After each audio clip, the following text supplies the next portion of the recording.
Makanya ketika zaman dulu itu sekolah bisa gratis, kesehatan bisa gratis karena memang ditopang gitu. Jadi kalau kita mau ngomongin gratis juga mindset kita harus diluruskan juga. Apakah guru-gurunya, dosen-dosennya tidak dibayar dan gratis juga? Enggak.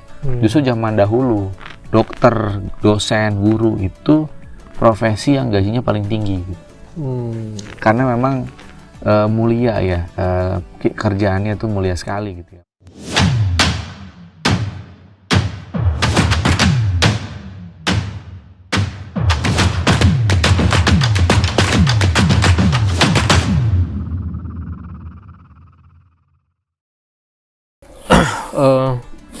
Tadi setelah mendengar manfaat zakat yang begitu besarnya, bahkan bisa mensejahterakan semua lapisan ya, dari mulai yang mampu sampai yang tidak mampu. Kalau saya ingin menarik langsung timeline itu sekarang ini kan Indonesia ini, khusus di Indonesia ini ya, kemarin kita habis mengalami sama-sama ya pandemi COVID-19 ya.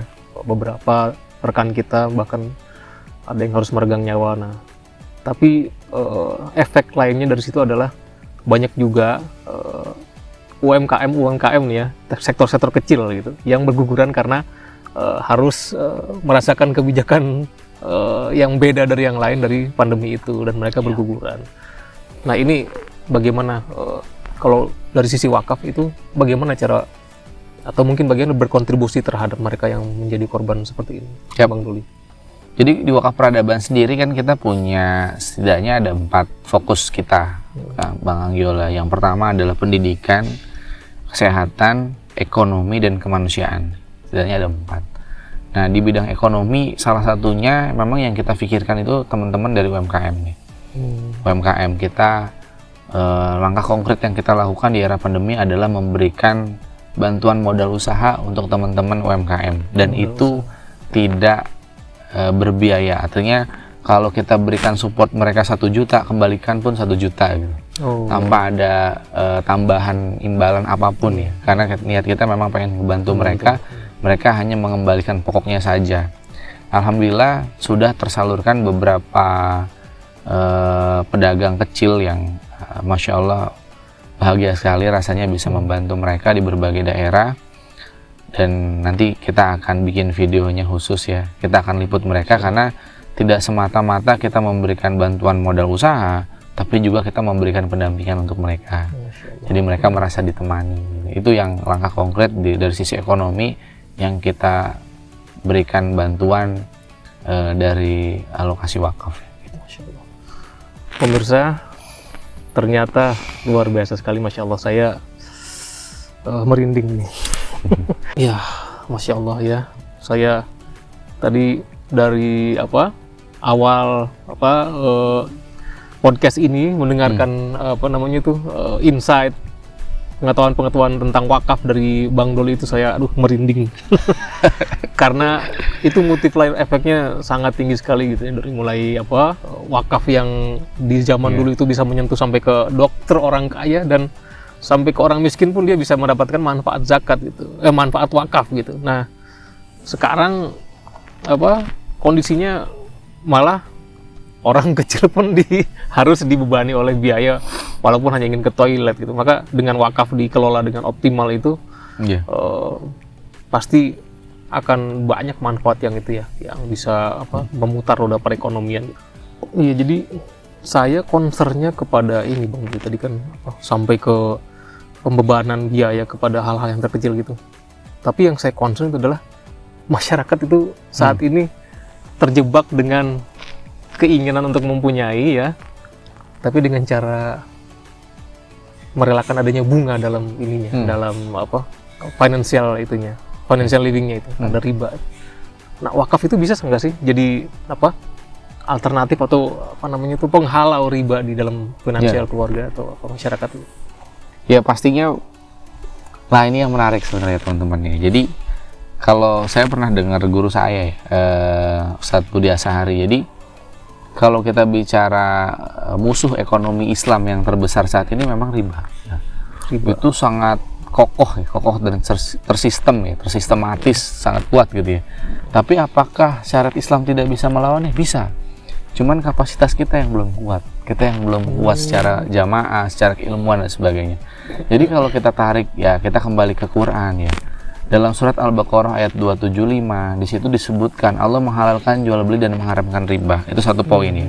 Jadi kalau misalkan kita pengen ngelawan riba, oke, kita harus negakin jual belinya. Itu satu. Oke. Nah, yang kedua, tapi kalau kita cuman kuatin jual beli ini, ya sekarang juga kita sudah menguatkan jual beli. Tapi apakah kita saat ini sudah bisa melawan teman-teman kapitalis dan lain sebagainya? Belum bisa. Kita lihat, kalau dari sisi harga aja kita kalah bersaing kan. Ya dari apa sih sekarang barang yang bisa diproduksi orang muslim banyak, tapi apakah harganya bersaing? Belum tentu. Karena kita masih kalah secara permodalan dan lain sebagainya, kita kalah. Nah kemudian disambung ayat 276, Allah menyuburkan sedekah dan menghancurkan riba, melaknat riba atau menghancurkan riba. Jadi kalau kita mau lawan riba, ini nggak bisa salah satunya yang kuat. Ini dua-duanya harus kuat. Maksudnya gimana? Ya misalnya kita kuatin jual beli kita. Ya kita, kalau kita bicara syariah perbankan misalnya ya, perbankan syariah kita yang paling pertama lahir itu Bank Muamalat. Bank Muamalat dari tahun 91, berarti usianya sekitar 30 tahun. Tapi sampai saat ini market share perbankan syariah itu nggak jauh-jauh dari 5%. Padahal udah lama gitu. Karena memang ada satu yang terlupa, yaitu sedekah atau wakaf. Maksudnya gimana? Kebayang nggak kita?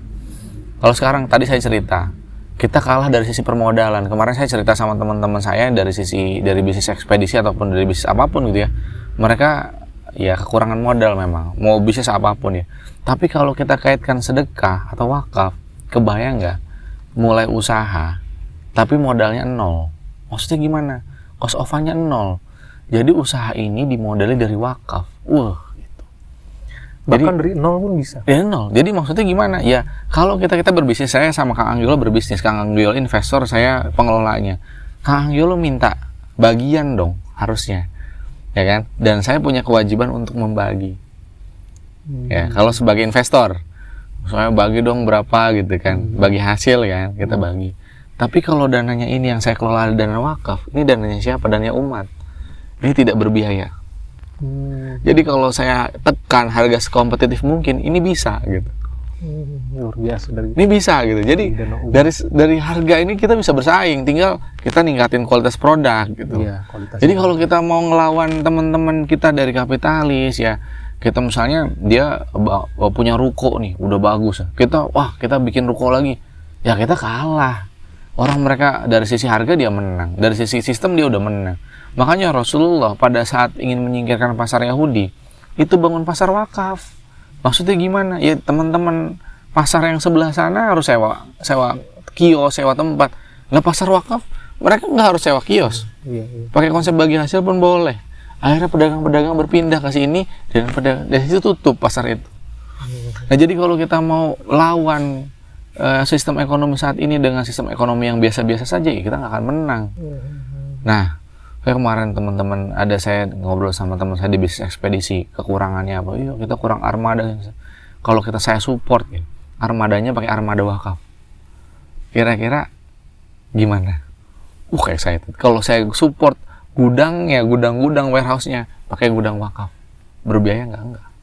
Menang enggak? Ya langsung ini nih, ayo gitu. Nah, jadi saya kebayang nih, kalau bisnis ini dikolaborasikan dengan sedekah, ini harga jadi kompetitif, kualitas makin bagus, sehingga kita bisa bersaing sama teman-teman kita dari yang non-muslim ya, gitu ya, dari kapitalis, sehingga sedekah kita itu makin kuat, makin kencang, dan makin memberikan kebermanfaatan yang besar. Sehingga tadi kalau pertanyaannya, bisa nggak wakaf menjadi salah satu penghalau riba? Ya sangat bisa.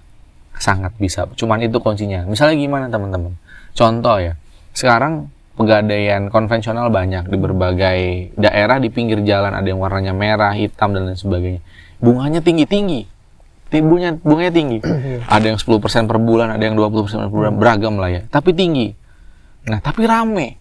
Padahal mereka tuh berderet ya, tapi di sini ada konsumennya, di sini ada konsumen. Karena memang masyarakat kita butuh. Iya, butuh. Masyarakat kita butuh. Kebayang nggak kalau kita nanti punya usaha, hasil dari usaha itu kita buka pegadaian di pinggirnya tanpa ada biaya, tanpa ada bunga. Mati semua itu mereka. Kalau nggak tutup tuh mereka. Iya. Nah, itu tuh kira-kira. Iya. Ya kan, berarti kan sangat berpengaruh ya dengan adanya wakaf. Mereka bisa tutup gitu. Riba-riba itu bisa tutup dengan sendirinya tanpa kita melakukan hal-hal yang mungkin kelihatannya langsung ini ya counter mereka dengan terang-terang. Enggak, kita buka aja di sebelahnya. Tutup mereka. Ini yang dijelaskan oleh Bang Doli sekaligus menjawab pertanyaan di kepala saya. Banyak sekali yang sinismenya tinggi ketika Ziswaf ini diminta untuk membantu perbaikan perekonomian. Mereka mikirnya memang gak ada jalan lain lagi, itu kan dana umat gitu. Tapi ternyata setelah dijelaskan oleh Bang Doli, ternyata coba lihat dulu mekanisme transmisinya. Kalau sudah paham, insya Allah itu bisa terbuang semua pikiran buruk seperti itu ya Bang Doli ya. Ya justru karena ini dana umat dikelola dengan aman dan profesional dan kembali lagi untuk umat. Itu sebetulnya tidak ada kepentingan ini punya siapa gitu, investor siapa, dan ini justru menarik sebetulnya kalau memang dikelola dengan amanah dan profesional. Itu kuncinya. Amanah dan profesional. Amanah dan profesional. Ini jadi salah satu solusi sebetulnya. Kita bisa mengembalikan lagi syariat Islam yang mudah-mudahan segala aspek kehidupan kita bisa gratis gitu ya, mudah-mudahan. Atau minimal kita bisa membantu yang kesulitan ya dahulu. Nah tadi kalau kita bicara soal Ziswaf gitu ya, banyak. Nah ini menariknya wakaf sebetulnya. Ini menariknya wakaf. Jadi kalau misalnya zakat itu ada asnafnya. Ada 8 asnaf yang itu tidak bisa diganggu gugat. Ada 8 asnaf. Potensinya terbatas, penyalurannya pun terbatas. Ya, karena nggak bisa. Kita syariatnya 2,5%. Kita mau lebih-lebihin nggak bisa kalau zakat. 2,5% baku gitu ya, walaupun ada beberapa yang lebih dari itu ya, tapi kita tarik misalnya 2,5%. Nah kalau sedekah cenderungnya kalau Kang Anggiola sedekah atau infak inginnya diserahkannya kepada orang yang membutuhkan, orang fakir miskin dan sebagainya. Nah itu kalau wakaf itu kemanfaatannya boleh untuk siapapun, non muslim pun boleh, orang kaya pun boleh. Jadi memang general kemanfaatannya gitu. Jadi ketika nanti ada sekolah yang berbasis wakaf, apakah orang kaya tidak boleh?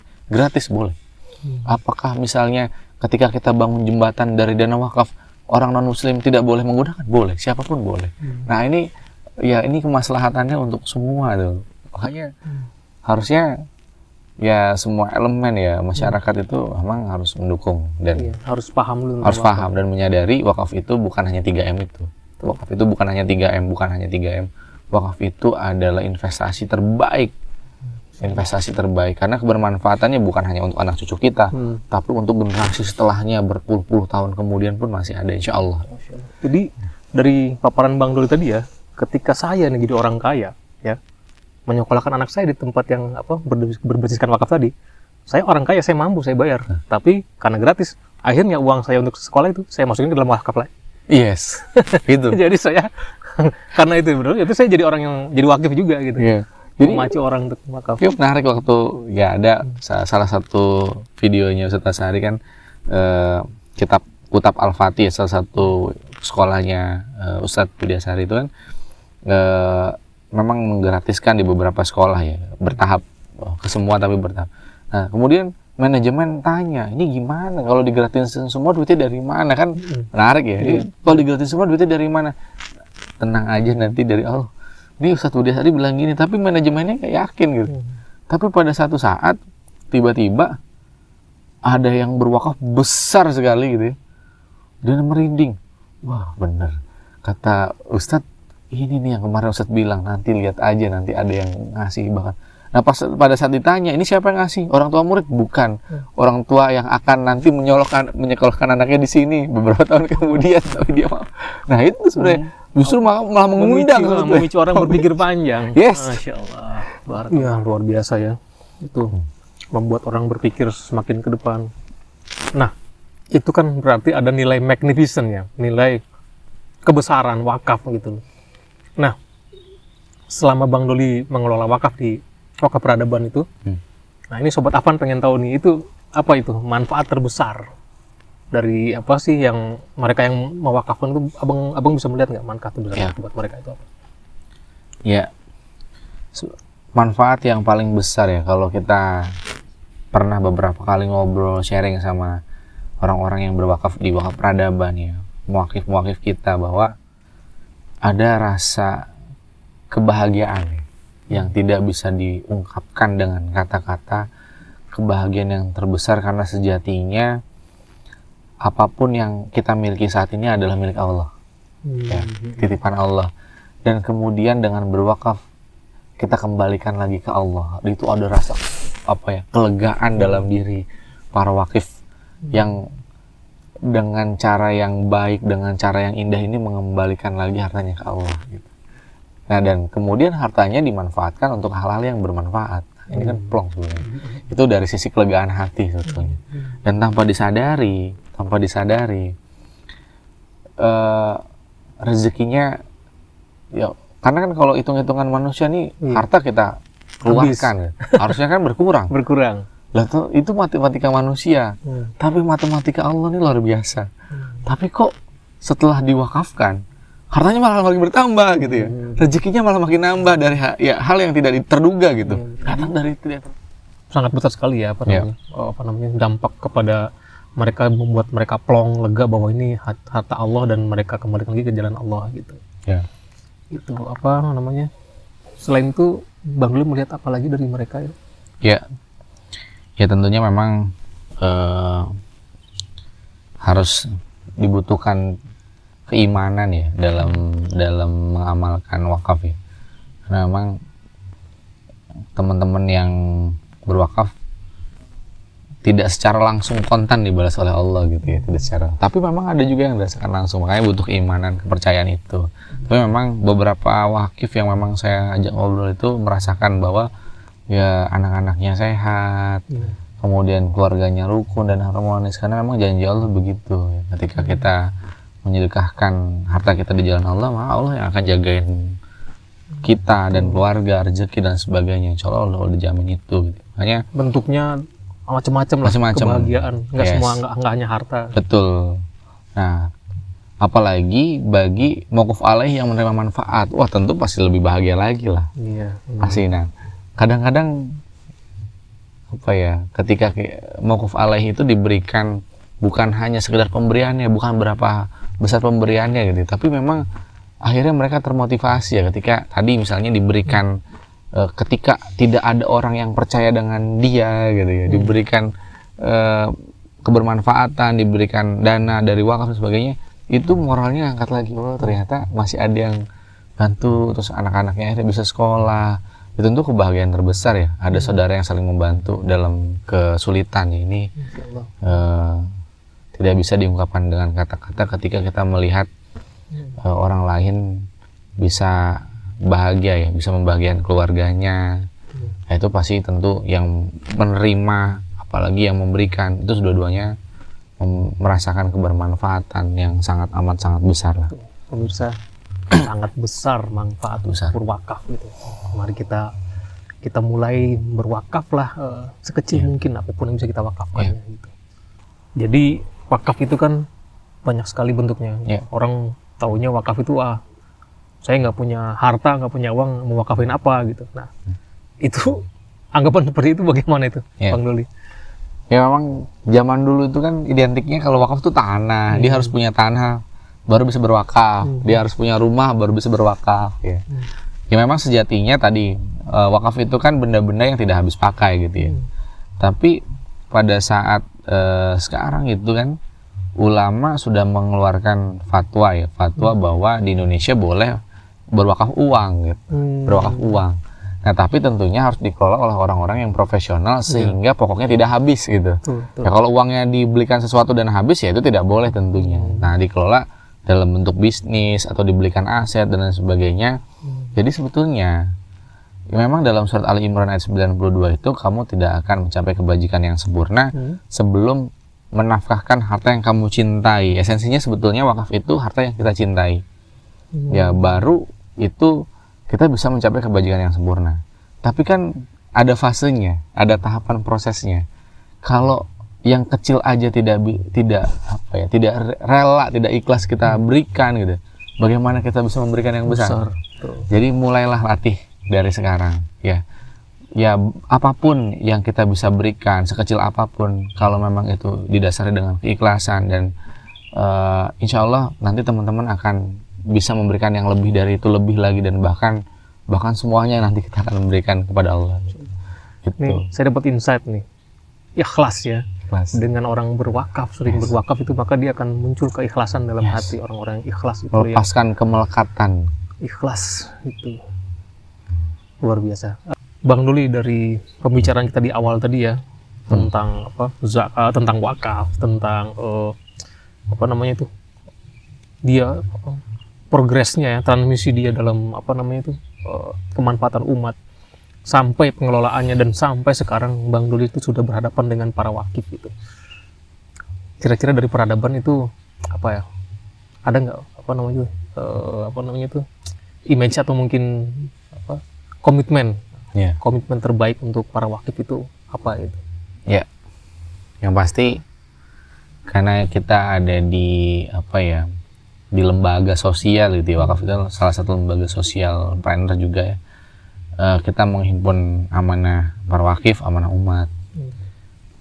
Doakan kita bisa memberikan laporan keuangan yang transparan ya, dan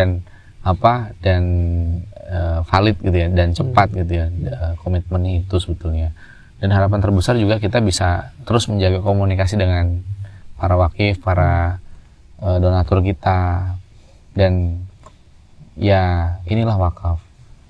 Kita pengen banget jangan sampai nanti ketika ada terkena musibah, mereka masih punya anak-anak dan lain sebagainya, itu tidak terperhatikan gitu. Jadi harapan saya bahkan untuk wakif-wakif kita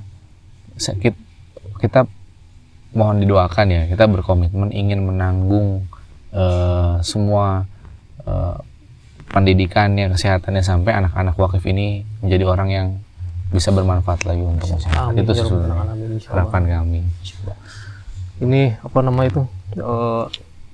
Bang Doli, terima kasih banyak sekali atas waktunya, atas insight dan berbagi pengalamannya, serta bersedia menceritakan pengelolaannya di Wakaf Peradaban itu. Dan satu juga yang sangat penting bagi kami, terima kasih kepada para wakif yang telah mempercayakan amanahnya dikelola oleh kami ya, oleh Wakaf Peradaban. Dan inilah the main person behind the managing of the wakaf. Jadi inilah ininya. Oke, the main person behind. Terima kasih. Dan saya hanya ingin menyampaikan bahwa dengan manajemen yang baik, ya, dengan manajemen yang baik, pengelolaan yang baik, dan kepercayaan dari masyarakat, dari para wakif yang besar kepada kita, itu akan bertemu menjadi sebuah kekuatan yang besar. Ya. Pemirsa, Sobat Afan, dimanapun berada, demikian adalah podcast perdana kami. Sampai ketemu di podcast selanjutnya. Jangan lupa untuk like ya, share, subscribe, and komen ya di channel kami, channel Wakaf Peradaban Official.